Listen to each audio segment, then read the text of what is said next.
चेहरा देखने के बाद लगता है कि 60 साल की उम्र में भी कुछ करने वाले हैं। अरे कुछ करने का मतलब हज करने वाले हैं भाई। आप लोग उल्टा सीधा काहे सोचते हैं?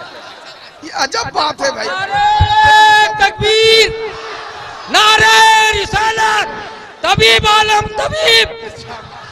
अब बताइए, कुछ करने का मतलब हज करने वाले हैं, इसलिए कि इनकी उम्र अब हज वाली है ना। चलिए माशाल्लाह, बड़ी मोहब्बत है कि इन्होंने अच्छा पढ़ा। बिला ताखिर मेरे पास भी वक्त नहीं है, शहजादे अजीज मिल्लत की तकरीर होनी है।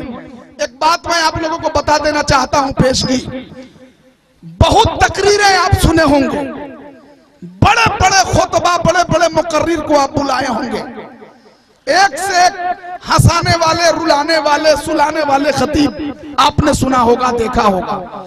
लेकिन कसम खुदा की, आज शहजादे अजीज मिल्लत जब बोलेंगे तो फेंक फाक गुफ्तगू नहीं बोलेंगे, बल्कि हुजूर हाफिज मिल्लत का फैजान लेकर बोलेंगे।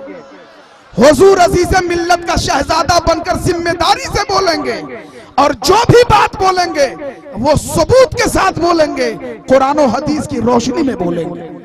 इंशाअल्लाह वो वक्त आ रहा है।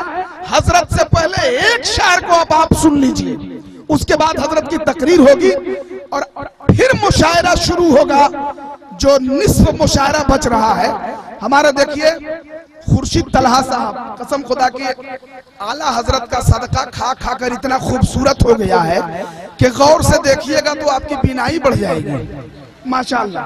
रहबर पलामी साहब, परवाज अख्तर साहब, हलचल पलामी साहब, सैयद मोहम्मद रजा साहब, ये सब नए लोग हैं। एक एक ऐसे लोग आए हैं ना यहाँ, कसम खुदा की, आज सुनने के बाद लगेगा कि तीसर टेटुका वालों ने बहुत अच्छा शायर बुलाया था। बिला ताखिर कारी असगर कल्याणपुरी आ रहे हैं। नारा लगाइए, नारे तकबीर, नारे रिसालत।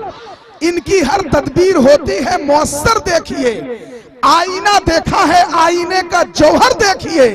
अब चलेगा नजदियों के दिल पे खंजर देखिए, पढ़ने नाते मुस्तफा आते हैं असगर देखिए।